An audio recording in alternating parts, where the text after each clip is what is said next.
दोस्तों, middle east में America और ईरान के बीच में जंग जैसे हालात पूरी तरीके से बन चुके हैं। लगातार बीते 4 दिनों से हमले की जो खबरें आ रही हैं और जिस तरीके से अमेरिका ईरान पर हमले कर रहा है और जिस तरीके से ईरान जवाब दे रहा है, उससे 2 बातें साफ हैं। पहली बात तो यह है कि स्ट्रेट ऑफ हॉर्मुज अब पहले जैसी स्थिति में कभी वापस लौटेगा नहीं, और दूसरी बात यह है कि ईरान जो है वो किसी भी कीमत पर किसी भी सूरत पर झुकने के लिए तैयार है नहीं।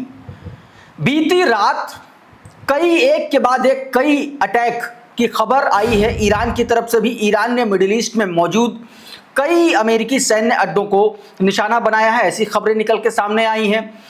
अमेरिका ने भी कई शहरों पर अटैक किए हैं, ऐसी खबरें निकल के सामने आई हैं। आज के इस सुबह के वीडियो में मैं आपको उन तमाम सारी घटनाओं के बारे में बताने जा रहा हूं जो बीती रात भर में घटी हैं। सबसे पहले शुरुआत इराक से करता हूं।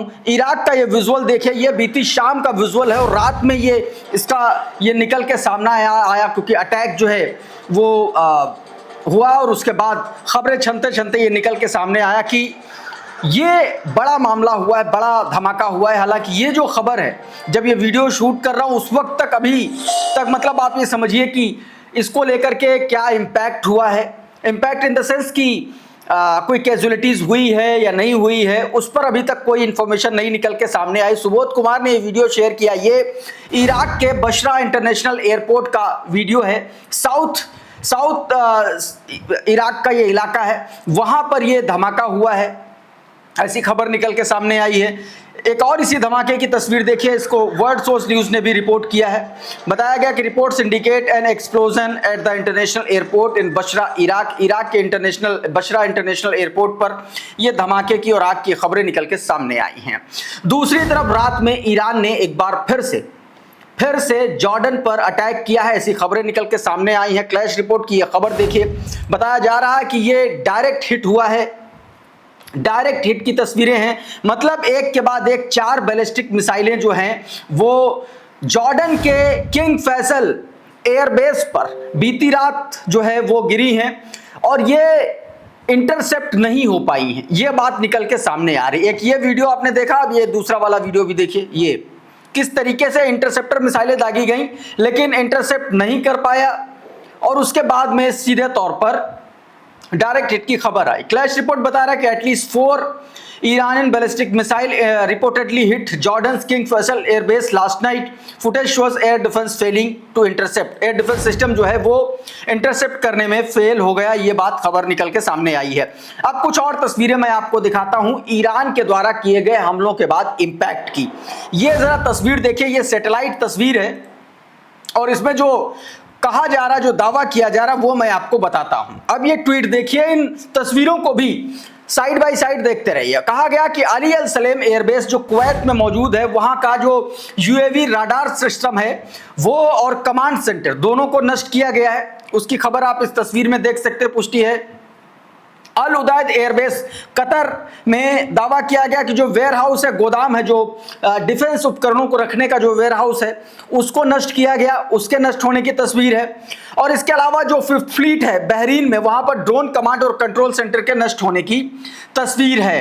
तो ये जो तस्वीरें हैं ये अपने आप में बहुत कुछ बयां करती हैं। ऊपर की तस्वीर ये आप देखें, राइट साइड में जो तस्वीर है वहां पर भी, और ये तीसरी तस्वीर, इन तीनों तस्वीरों में सीधा इंपैक्ट की तस्दीक होती हुई नजर आ रही है। ईरान ऑब्जर्वर ने यह तस्वीर अपने ट्विटर हैंडल से शेयर किया है। उधर एक और वीडियो आपकी स्क्रीन पर जरा देखिए, ये जो बंदर अब्बास में बीते दिनों अमेरिका ने हमला किया था, उसके ड्रोन को जो मार गिराया है, ये उसका मलबा है, वो उसका डेबरी है, आप साफ तौर पर देख सकते हैं। रेयान रोजबियानी ने ये वीडियो शेयर किया। हालांकि ये वीडियो आपको प्रेस टीवी पर भी मिलेगा और वहां से भी ये शेयर किया गया है। उसमें दावा किया गया कि Iran shot down US drone over the बंदर अब्बास इन साउथ ईरान, दक्षिण ईरान में इस ड्रोन को मार गिराया गया, ये जानकारी निकल के सामने आई। उधर डोनाल्ड ट्रंप की हालत ये हो गई है कि वो इधर का भी नहीं रहा। 24 घंटे पहले 32 घंटे पहले उसने एक ट्वीट किया था जिसमें उसने कहा था कि स्ट्रेट ऑफ हॉर्मुज का संरक्षक अब अमेरिका है और अब वो जो है फीस वसूल करेगा, टोल वसूल करेगा 20%। और उसके 24 घंटे भी नहीं बीते उसने एक नया ट्वीट किया। उस ट्वीट में उसने मिडिल ईस्ट के तमाम सारे उन चिंटू देशों की गर्दन फांस ली है जो अमेरिका के रहमो करम पर पल रहे हैं, जिनको ईरान ढूंढ ढूंढ करके मार रहा है, लगातार मिसाइल और ड्रोन मार रहा है। उनको डबल झटका लगा है और ये डबल झटका खुद डोनाल्ड ट्रंप ने दिया है। आप इस ट्वीट को देखिए और इसको समझिए कि आखिर डोनाल्ड ट्रंप ने क्या कहा है और इसके मायने क्या हैं। आपकी स्क्रीन पर ये ट्वीट है, देखिए जरा, मैं आपको बताता हूं इसका हिंदी तर्जुमा, इसमें क्या इसने लिखा है। इंपॉर्टेंट बात जो मैं आपको बताने जा रहा हूं, कोट अनकोट लिखा कि अमेरिकी सेना की अद्भुत शक्ति की बदौलत तेल पहले से कहीं अधिक मात्रा में प्रवाहित हो रहा है। मैं रक्षा मंत्री Pete Hegseth, joint chief of staff के चेयरमैन डेन कैन और यूनाइटेड स्टेट्स सेंट्रल कमांड के कमांडर एडमिरल ब्रैड कूपर को एक तरीके से सलाम करता हूं। उनकी वजह से दुनिया की सबसे शक्तिशाली सेना के सभी सदस्यों की बदौलत स्ट्रेट ऑफ हॉर्मुज ईरान को छोड़ करके सभी जहाजों के लिए खुला है। यह ईरान के झूठे, हिंसक और दुर्भावनापूर्ण नेतृत्व का कारण है जो देश को पूर्ण विनाश की ओर ले जा रहा है। यह तो इसकी लफाजी थी, मतलब की बात अब आगे सुनिएगा।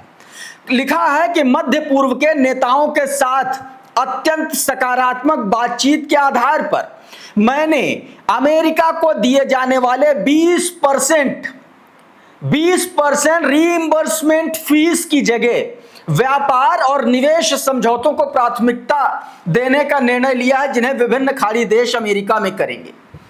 मतलब Bahrain, Kuwait, Qatar, Jordan, UAE, सब जितने भी, सऊदी अरबिया, सारे के सारे मुल्क जो हैं उनको फंसा दिया। कहा कि हम शुल्क नहीं लेंगे लेकिन तुम लोग को निवेश करना पड़ेगा।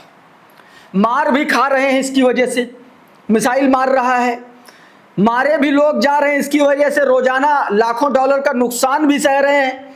और अब कह रहा कि नहीं, अब तुम लोग हमारे यहाँ इन्वेस्टमेंट भी करो। यह है डोनाल्ड ट्रंप, जो आप कहिए कि अपने बाप का भी सगा नहीं हो सकता इस तरीके का आदमी। ये सोचिए, मतलब इसकी वजह से इसको कहते हैं कि नंगी पीठ पर कोड़े बरसाना। जो डोनाल्ड ट्रंप ने मिडिल ईस्ट के उन देशों के साथ किया है जो अमेरिका और इजराइल के साथ खड़े हैं, ये जो मामला है ये सीधे तौर पर इसी तरीके से देखा जाना चाहिए। देखिए मेगाटन का एक ट्वीट देखिए, इसने वही बात कह दी जो अभी मैंने आपको समझाई। इसमें देखिए क्या बताया गया। कहा गया है कि प्रेसिडेंट ट्रंप ने अनाउंस किया है कि जो गल्फ स्टेट हैं वो स्ट्रेट ऑफ हॉर्मुज में सैन्य अभियानों की लागत अब खाड़ी देश उठाएंगे। सीधे तौर पर कहा कि नहीं, हम तो नहीं उठाएंगे भैया, तुम लोग समझो, हम लोग तुम्हारे लिए लड़ रहे हैं, अब तुमको देखना है क्या करना है। इस बीच बेंजामिन नेतन्याहू का ईरान को लेकर के एक बयान आया। नेगेव में वो एक कार्यक्रम में हिस्सा लेते हुए एक बयान दे रहा था। क्या बयान दिया है उसका मैं वीडियो आपकी ट्विटर हैंडल पर उसके ट्विटर हैंडल पर शेयर किया गया है, आपकी स्क्रीन पर है, जरा देखिए क्या बताया इसमें। ערוכים לכל תרחיש. אני יכול להגיד לכם רק דבר אחד. לא, אני אגיד את זה למנהיגי איראן. אל תבנו על כך שיהיה שקט אם תתקפו אותנו. אל תבנו על כך שיהיה שידור חוזר. כי זה לא יהיה שידור חוזר. और अब इस ट्वीट को देखिए। बेंजामिन नेतन्याहू ने कहा कि मैं ईरान के नेताओं को केवल एक बात कहना चाहता हूं कि अगर आप हम पर हमला करते हैं तो ये उम्मीद मत कीजिए कि मैं शांति बनी रहेगी। ये भी मत सोचिए कि पिछली बार जैसा ही कुछ होगा, क्योंकि ऐसा नहीं होगा। पिछली प्रतिक्रिया को अपने आप में शक्तिशाली थे, लेकिन इस बार कुछ अलग होगा और भी अधिक शक्तिशाली। मतलब सीधे तौर पर थ्रेट कर रहा है, चेतावनी दे रहा है, धमकी दे रहा है ईरान को, और ये बात कह रहा है कि इस बार अगर जो भी हम करेंगे वो पहले से कई गुना ज्यादा खतरनाक होगा। उधर जो यमन के हुतीज ने बीते दिन या बीती रात, मतलब आप समझिए कि 13 और 14 की दरमियानी रात जो थी, उसमें जो कुछ भी सऊदी अरब पर अटैक किया, उसके कुछ और नए वीडियो निकल के सामने है, वो भी मैं आपको दिखा देता हूं। जरा इन वीडियो को देखिए। देखिए ये एक वीडियो निकल के सामने आया, यहाँ पर देखिए वो एयरपोर्ट पर आग लगी हुई दिख रही है। एक ये वीडियो देखिए और करीब का देखिए, हालात देखिए, ऐसा लग रहा है एयरपोर्ट नहीं कोई जंग का मैदान बन गया। IRGC का ये ट्वीट देखिए, बताया गया the moment a Yemeni missile strike Asir province in the Saudi Arabia specifically Abha airport with a Zulfiqar missile, Zulfiqar missile से अटैक किया है, ये भी इसमें दावा किया गया है। उधर हुतीज ने एक चेतावनी दे दी है तमाम सारे उन मुल्कों के लिए, उन देशों के लिए जो सऊदी अरब के एयर स्पेस से होकर के आ रहे हैं सीधे तौर पर, मतलब सऊदी अरब के एयर स्पेस में प्रवेश कर रहे हैं, उन सबको चेतावनी दी है कि आप लोग अपने रिस्क पर आइए, हमला कभी भी हम कर सकते हैं। आपके स्क्रीन पर ये देखिए ट्वीट, बताया गया the Houthis have warned airline against the operation in Saudi Arabian air space. Saudi Arabian air space में अगर कोई भी एयरलाइन आती है तो उसकी सुरक्षा की गारंटी उसकी अपनी होगी, ये बात कही गई है। उधर एक खबर एक्सियोस ने छापी है और यह खबर यमन को लेकर के है। कहा जा रहा है कि डोनाल्ड ट्रंप ने यमन की जो सरकार है उसको सीधे तौर पर या सऊदी अरब को साफ तौर पर हमला करने के लिए कहा है। आपकी स्क्रीन पर इस खबर को देखिए। अमेरिकी समाचार वेबसाइट एक्सियोस ने सोमवार शाम खुलासा किया कि 2 अमेरिकी अधिकारियों के अनुसार राष्ट्रपति डोनाल्ड ट्रंप ने सऊदी अरब क्राउन प्रिंस मोहम्मद बिन सलमान को यमन पर एक असामान्य सैन्य हमला शुरू करने के लिए अपना समर्थन दिया।